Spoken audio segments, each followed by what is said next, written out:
the upper end at Finnerty Cove, and there's another outfall at the lower end at McNicking Point.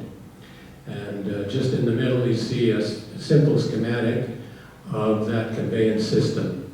The pipes running down, the inlet chamber, a number of pump stations, and the outfalls.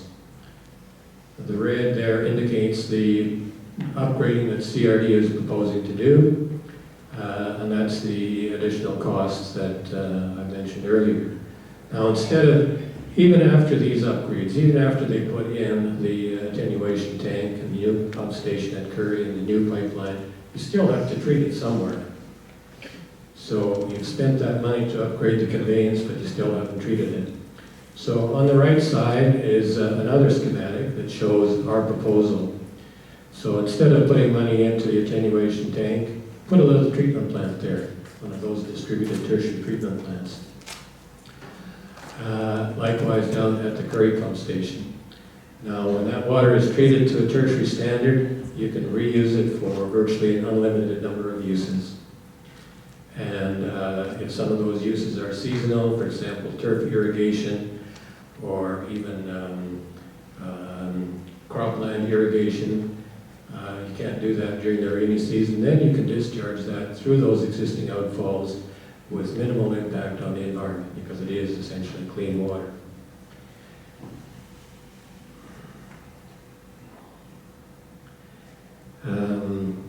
Now those, if you're familiar with the BC wastewater regulations, they do require a backup system if you are going to reuse that water somewhere else, and those existing outfalls provide that backup.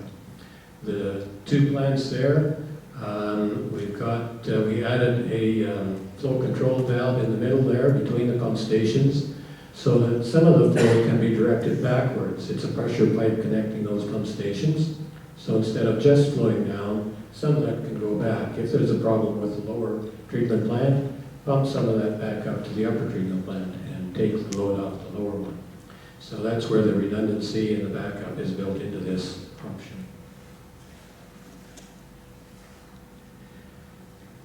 Now, essentially, so what we're proposing to do is put a small distributed tertiary treatment plant in wherever we have those main constrictions in the existing conveyance system, where it's too small to convey those peak flows and it would otherwise overflow into the sea. We think that 8 would be a pretty good number. That would cover off most of those constricting locations. Now, another exercise to optimize this is obviously required. And we've only selected sites here that were identified as green or yellow. That's acceptable or acceptable with conditions from the public process last year. One more minute. There are other sites, and optimizing would identify those other sites and possibly even reduce the costs further. Now, the other thing here is, was mentioned by Brian, the residual solids. There's no pipeline required to McLaughlin. Residual solids can be trucked from those plants to a central processing facility, and there's an additional cost saving there, obviously. Now, what would a facility look like, one of these tertiary plants in a local neighborhood? Well, you've got two examples there. The lower left photograph is Dockside Green. The upper is the Curry Pump Station and part of Windsor Park. At Curry Pump Station, you've already got something that's been designed and built for the location in the neighborhood. It looks like a house and fits in very well with that streetscape. Likewise, Dockside fits in very well with its location. It's got the waterway, landscaping, bakery, and a cafe next door. There are lookout points on the treatment plant. You can look out over the harbor. Fits in very well with the community. So what could you do with the site here? Now, one vendor tells us that they could put a treatment plant under the 3 tennis courts. That's all the space they would need. You heard from another vendor proposed that a plant at Clover Point would all be underground, would treat a lot more sewage than is coming to this area, and it would fit in about 3 of those triple tennis court areas. So again, quite feasible. Thanks, Oscar. Thank you very much. All right, just a quick summary. We think this is a viable plan, and we'd really like the CRD to include that in their option set and allow you to voice your opinion and be participating in it. Thank you.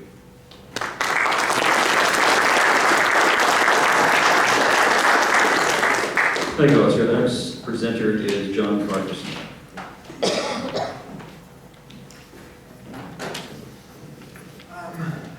Good evening, thank you for coming. I'm going to talk about meaningful participation in decision making. I'm going to start with a short video you may be familiar with. Video. Would you like a pony? Yeah. Would you like a pony? Yeah. Here you go, this is pretty good. Oh, that's fun. Yeah. You didn't say you could have a real one. We didn't ask. Even kids know it's wrong to hold out on somebody. So even kids know it's wrong to hold out on somebody. Can you just start the PowerPoint? Here. Okay. So even kids know it's wrong to hold out on somebody. My question is why doesn't the CRD? There's this outfit called the International Association of Public Participation, IAP2. They have a set of principles that govern public engagement. Number 6 says that the public is provided with the information required to participate in the decision-making process in a meaningful way. So that is, the public is given the need to know information. It's not withheld from them. They don't have to ask for it. Now in this situation, the need to know information would have been, you can have a real pony or a toy pony, what's your decision? So there's been 3 major rounds of public engagement by the CRD on this project. And it's my contention that the CRD has withheld the need to know information required for meaningful participation in decision making. Round 1. Dave, watch the beginning button from the top left. That one. Okay. No. Next one. And then you have control. Yeah. It's the right button. You're a 12-year-old in a house. Okay, so how many people attended round 1? That's where you got to go and look at 45 people went? Okay, so I went to, and this was my experience, they had 45 city-owned sites were put forward by 3 municipalities. And the public decided whether they would be green lit, orange lit, or red lit. Oscar explained that. But the typical need to know information questions included, will the facility be anaerobic digestion or tertiary, like Dockside Green? Will it have a babbling brook, water features? The answer, don't know. Will it be large or small? Answer, don't know.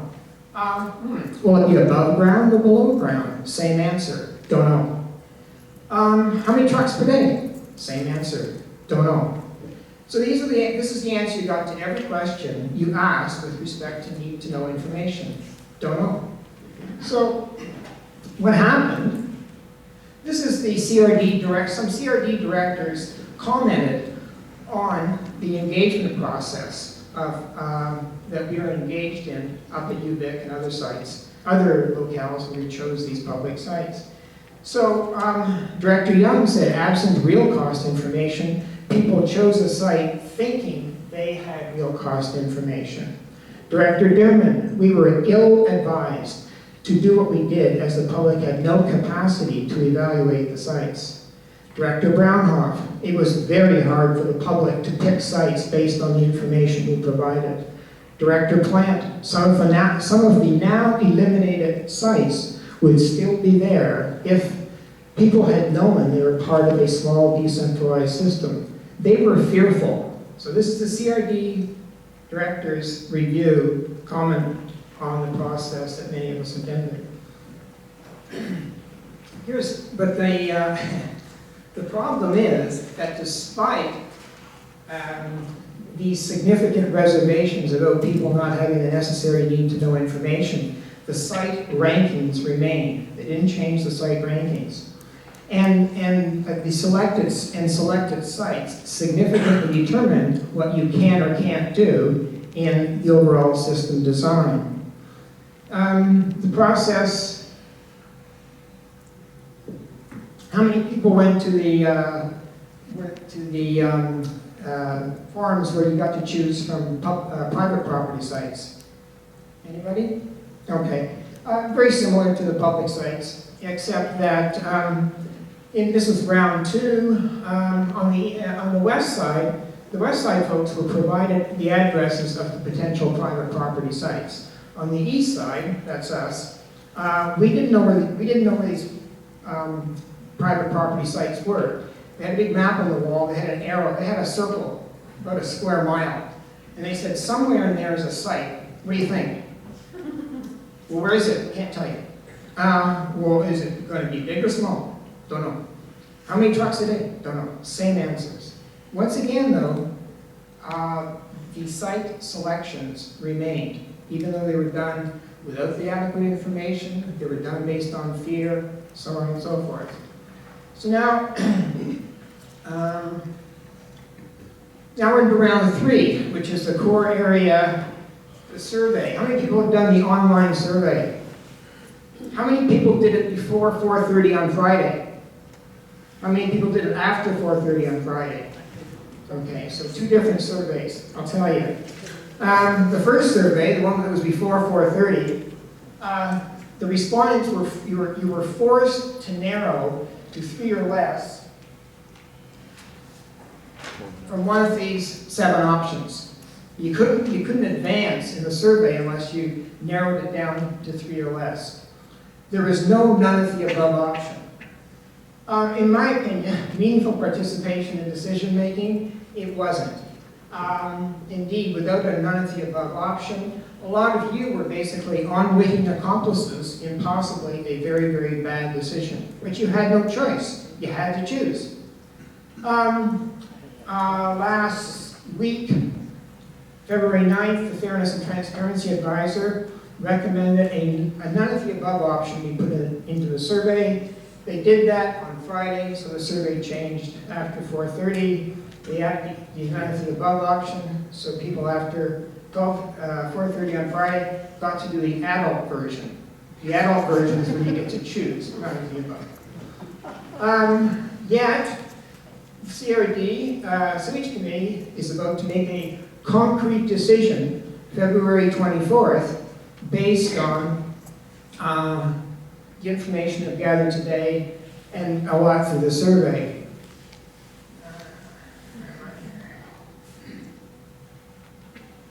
Okay, so here's the kicker.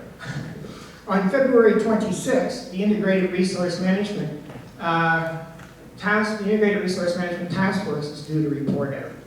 And when I look at the toy ponies and the real ponies, what these guys are going to report out on is whether or not a real pony is a possibility. The purpose, as you can see, is to determine whether an integrated resource management approach can substantially reduce net costs and substantially increase environmental benefits with an emphasis on greenhouse gas mitigation.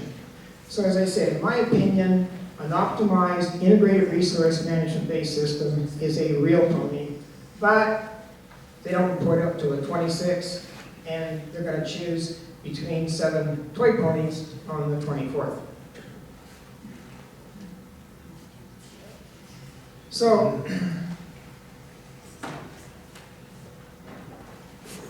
in the Citizens Guide that was handed out at all of these public participants, there's no mention made of an integrated resource management task force. There's absolutely no mention made that possibly on February 26th, there might be the potential for a real pony.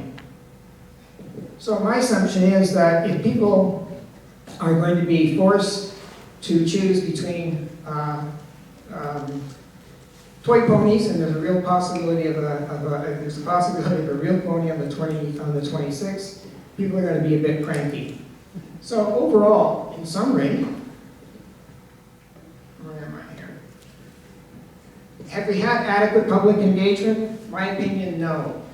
I've mentioned that the IAP 2 principle number 6 withheld, we weren't provided with the need to know information. It was withheld from us.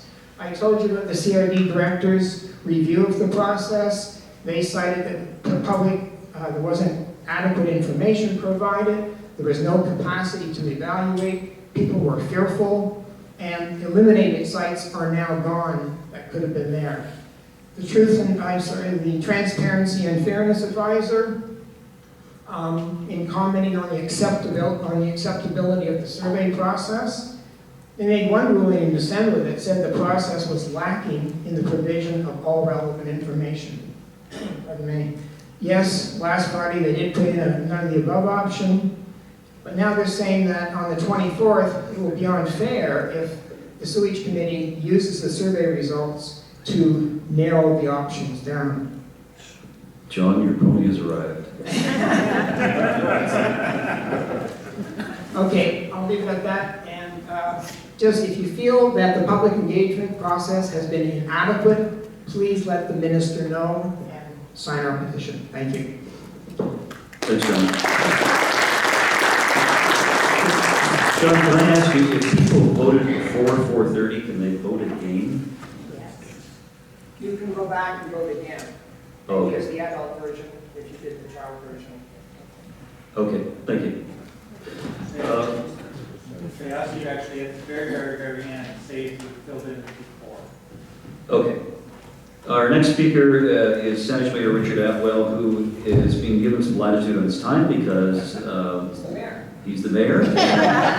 By virtue of his position as vice chair of the Sewage Treatment Committee. Mayor Atwell.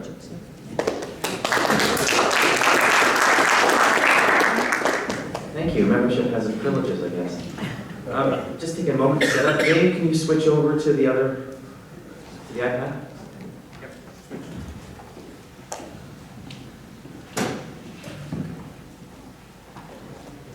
It's a good show, so I want to sit down and watch it. Water? Oh, no, thank you. Yes, I'll look at that.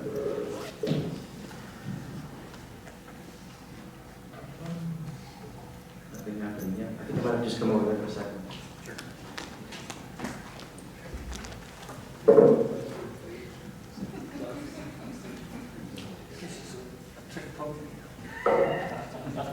One of the fellows at work found an interesting article, and it was about Greater Victoria's sewage issue. And it was a fellow by the name of C.H. Rust. He was the city engineer. He was talking about sewage treatment in Victoria. And he referred to the expense entailed in the adoption of the separate system and alluded to the present system of sewer outlets discharging into the inner harbor. This was from the Victoria Daily Times of March 14th, 1913. So, 103 years later, we're still talking sewage.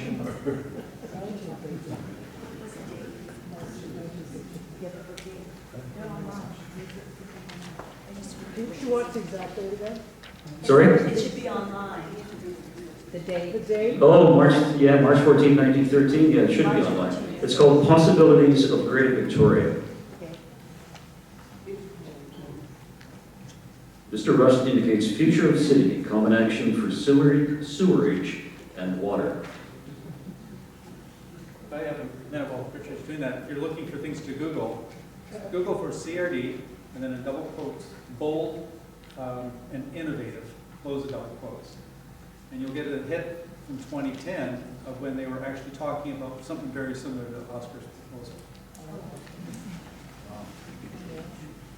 Press release from CRD. We're going to do something wonderful with bold and initiative and save money and all those things. So bold and innovative in CRD actually comes up. Yes, it does. Oh, okay.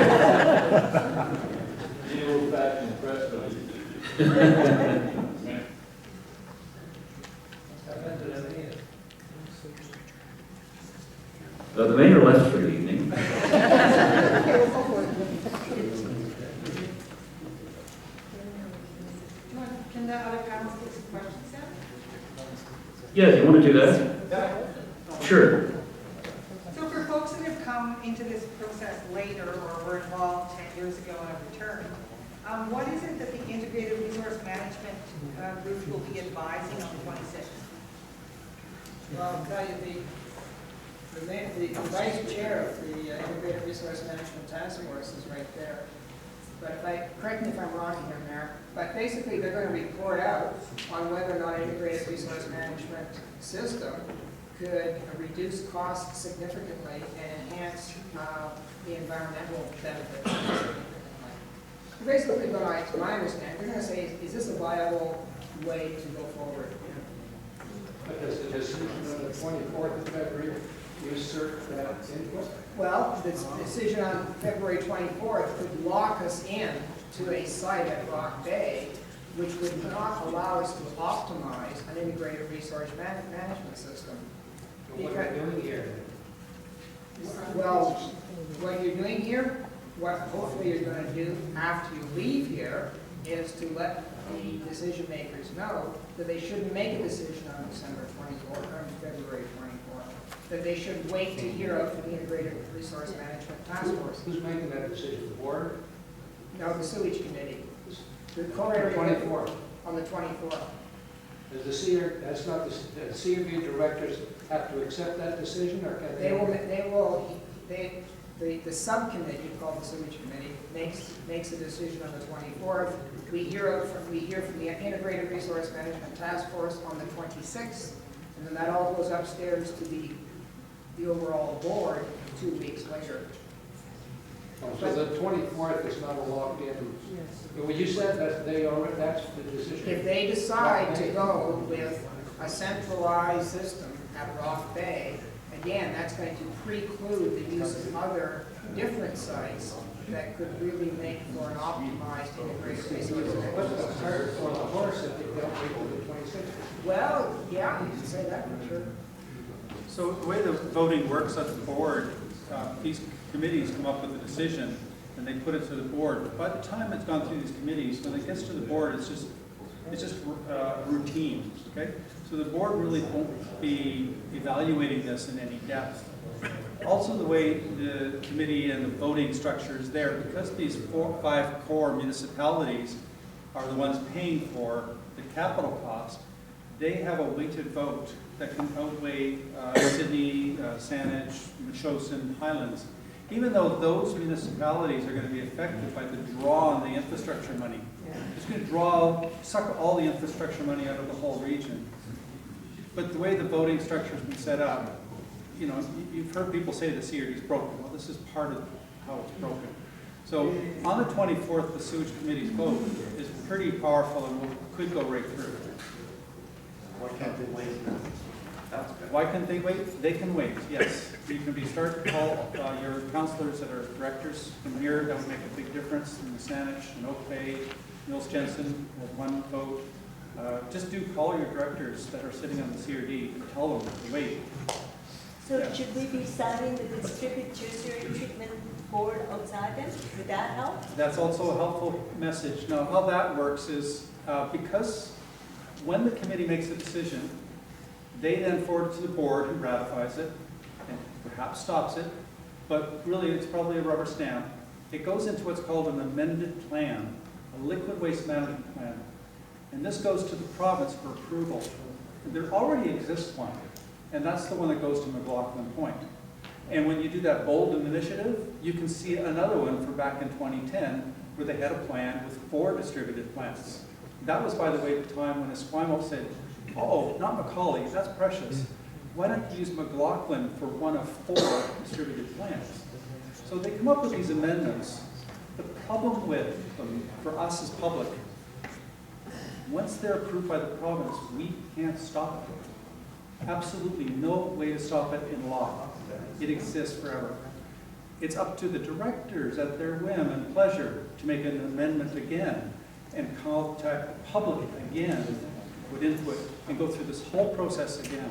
That's how it's structured, because Nobody likes the waste management plants in their backyard.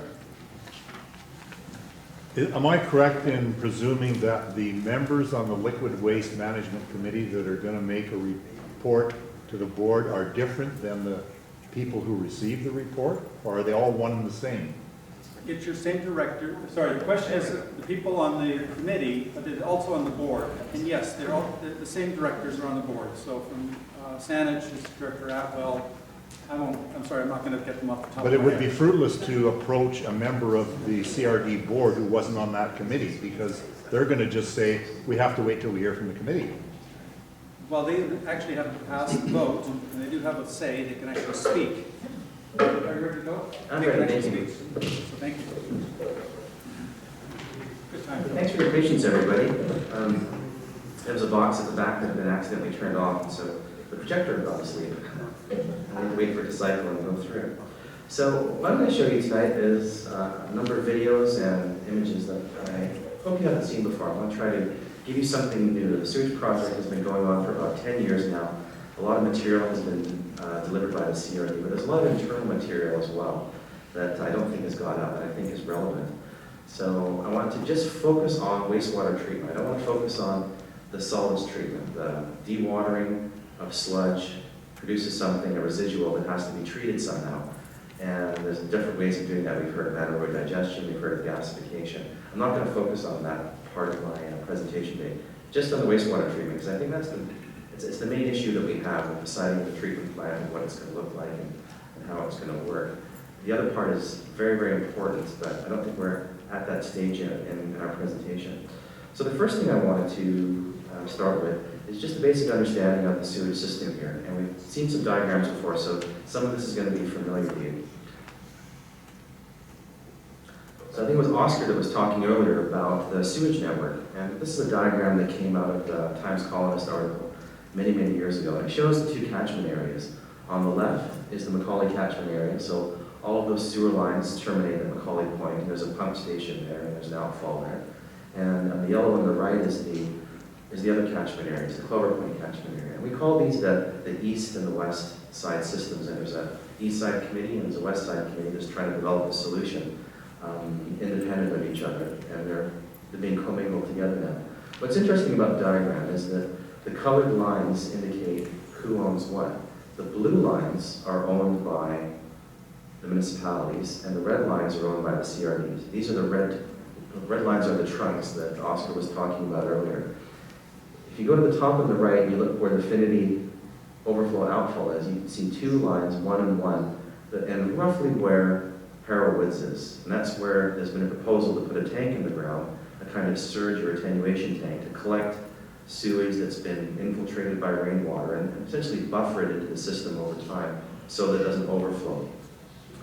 The trunks in red have been built up over the years. They're the large, large pipes, and the pipes are a lot like the veins and arteries in our bodies, very thin at the ends and much bigger as you get closer to the heart. And the heart would be the pumping station to pump it out into the ocean. The system goes from the small to the medium to the large, and it's very difficult to put a large piece of infrastructure at the end of the line and get the sewage to reverse. But you can do it. It can be done, and there's a clever way of doing that and building redundancy into the system. But I won't get into that. So that's the basic system that's there. And if we zoom in at the bottom, we can see the two outfalls. And these are actually line diagrams that have been superimposed over the satellite map. And we have Clover Point on the right, where the yellow circle is, and we have Macaulay Point on the left. And these outfalls are about 1 kilometer in length, and they're about 60 meters down at the ocean bottom. And at the end is a diffuser. And a diffuser is simply just a perforated pipe. And the sewage is distributed through the pipe. So instead of it coming out at the end, it comes out, I think, about 150 to 200 meter length, just being sprayed out. And the process of treating the sewage is dilution. And we call this preliminary treatment. It's simply screened at the pump stations to take out the gritty things, the rocks, and anything that's bigger than the size of a pencil gets stopped, gets put in a bin, and gets sent to Heartland landfill. Everything else goes through. And the sewage system was designed in the 70s, and it was improved a little bit in the 80s. But many of us have never seen really how it works. And what the CRD does on a routine basis is they send down a camera with a robotic operated vehicle, and they inspect the outfall to see what the condition's like. And I'd like to show you a video of what's there. So first I'm going to show you some video from the Clover Point outfall. And Clover Point is very rocky compared to Macaulay, which is very sandy, and we'll see a difference when we look at this video.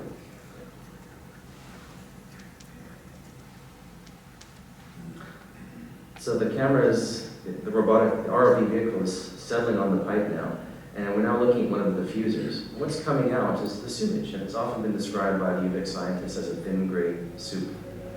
Probably the most remarkable part about the video is not just that there's marine life growing right where the sewage is coming out, but the fact that you can actually see with the camera. There's no special lens on here, there's no video processing being done. It's simply a regular old